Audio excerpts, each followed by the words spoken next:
आज हम बात करेंगे कनाडा में जो रिसेंट चेंजेस आई हैं, जो स्टूडेंट्स अब अपनी मई इनटेक या सितंबर इनटेक की फाइल्स लगा रहे हैं, उन स्टूडेंट्स को क्या ध्यान रखने की जरूरत है। जो अभी अप्लाई भी करेंगे उनके लिए ये वीडियो इंपॉर्टेंट होने वाली है। Bells Overseas, the sound of your future. Hello everyone, मैं कपिल भाटिया बेल्स ओवरसीज से। बेल्स ओवरसीज से आप अपना स्टडी वीज़ा प्रोसेस स्टार्ट करने के लिए हमारे हेल्पलाइन नंबर 6292062920 पे कॉल कर सकते हैं। Now coming back to the topic कि कनाडा में जो स्टूडेंट्स अब अप्लाई करने जा रहे हैं उनको क्या ध्यान रखना है। सबसे पहले है कोर्स की प्रोग्रेशन, क्योंकि जो रिसेंटली हमने देखी है बहुत सारे रिफ्यूज स्टूडेंट मेरे पास आते हैं।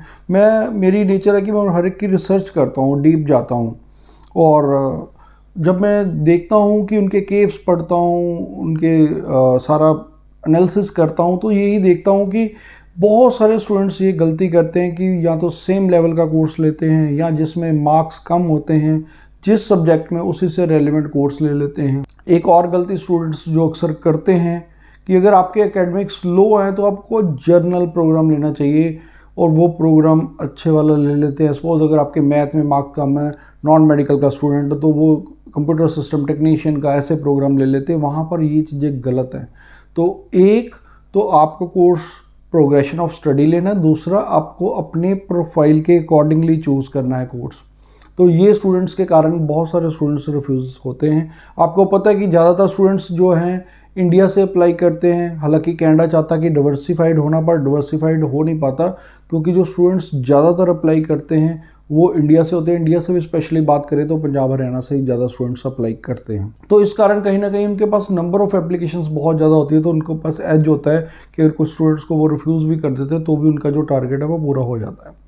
तो इसलिए अब हमें ध्यान रखना है कि हमें किन स्टूडेंट्स को अप्लाई करना है और कैसे करना है। दूसरी बात है फाइनेंशियल्स को भी मैंने देखा है, एनालिसिस किया है कि बहुत ज़्यादा कनाडा स्ट्रिक्ट हो रहा है, खास करके नॉन एसडीएस स्टूडेंट। मैं हमेशा कहता हूँ स्टूडेंट्स को, अगर आपके आइल्स में 1 में 5.5 है तो आप कनाडा में अप्लाई मत कीजिए जब तक कि आपके 6 ईच नहीं आते। वो अपना टाइम ख़राब कर रहे हैं, अपने पेरेंट्स की हार्ड अर्न मनी ख़राब कर रहे हैं। और अगर कोई स्टूडेंट्स पैकेज भी करते हैं तो वो भी, वहाँ भी उनका लॉस है कि उनका रिफ्यूज़ल लग जाएगी। उसके बाद आप 6 ईच लेंगे तो भी वीज़ा लेना थोड़ा सा टफ रहता है। तो इसकी बजाय आप 6 ईच लेने के बाद ही फाइल लगाओ। मैंने हालांकि एक स्टूडेंट थी जिसको मैंने आइल्स रिपीट करने के लिए किया था, उसका हमने एडमिशन भी करा दिया था, लेकिन उसका रिपीट होने के बाद भी आइल्स उसके नहीं आए 6 ईच। तो भी मैंने दोबारा उसको कहा, फिर भी नहीं आए, तो मैंने उसकी फ़ाइल नहीं लगाई क्योंकि मुझे पता कि 1 साढ़े 5 में वीज़ा नहीं आना, तो हम बच्चे का फ़ाइल ही नहीं लगाते। और इसलिए आपको भी फ़ाइल नहीं लगानी, या अगर आपने टॉफल की है तो भी नहीं लगानी।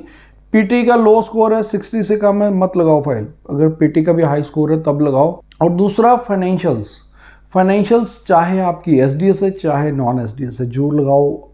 अपने पेरेंट्स की इनकम है 10 लाख रुपए करीबन होनी चाहिए, इतने ही फंड दिखाइए। कम से कम 1 साल की अगर आपके पास फंड्स हैं सेविंग या एफडीआर में, 1 साल की जिसकी फ़ीस के बराबर हो तो ही आप फंड लगाइए, अदरवाइज़ फंड मत लगाइए। और अगर आप फंड लगाते हैं तो उसमें फाइनेंशियल मैट्रिक्स का पूरा पैरा दीजिए, वो आपके लिए बेटर रहेगा। बाकी अब बात आ गई, सबसे मेजर जो फैक्टर है एसओपी। बहुत सारे स्टूडेंट्स बोर हो जाते हैं कि एसओपी का नाम सुनते हैं, पर आप ये देखो कि आप सबसे ज़्यादा बेटर यही तरीका रहता है कि जो भी आपने एक वीज़ा अफसर को कन्विंस करना है, सबसे ज़रूरी उसमें एसओपी का पार्ट रहता है। एसओपी अब बिल्कुल भी जेनरिक नहीं होनी चाहिए, वेल रिसर्च्ड होनी चाहिए। और वो उसकी लेंथ ज़्यादा मत करो। बहुत सारे स्टूडेंट्स गलती करते हैं, 5-5, 6-6 पेज की एसओपी बना देते हैं, तो वो कहीं ना कहीं गलत है। एसओपी की जो लेंथ है वो वैसे नॉर्मली 3 पेजेस तक की होनी चाहिए, लेकिन वो वेल रिसर्च्ड होनी चाहिए। और उसमें आपकी जो फ्यूचर्स गोल्स है वो भी क्लियर हो, कोर्स का जो रेलेवेंस ये क्यों लिया, उसकी मोटिवेशन क्या है, वो ज़रूरी है। क्योंकि आज की डेट में कनाडा में पर्पस ऑफ विजिट या पर्पस ऑफ टेम्परेरी स्टे, इसके कारण भी बहुत सारे रिफ्यूज़ल्स आ रहे हैं कि कहीं ना कहीं वो वीज़ा अफसर आपसे कन्विंस नहीं है। वो चीज़ आप उनको एसओपी में ही क्लियर कर सकते हैं।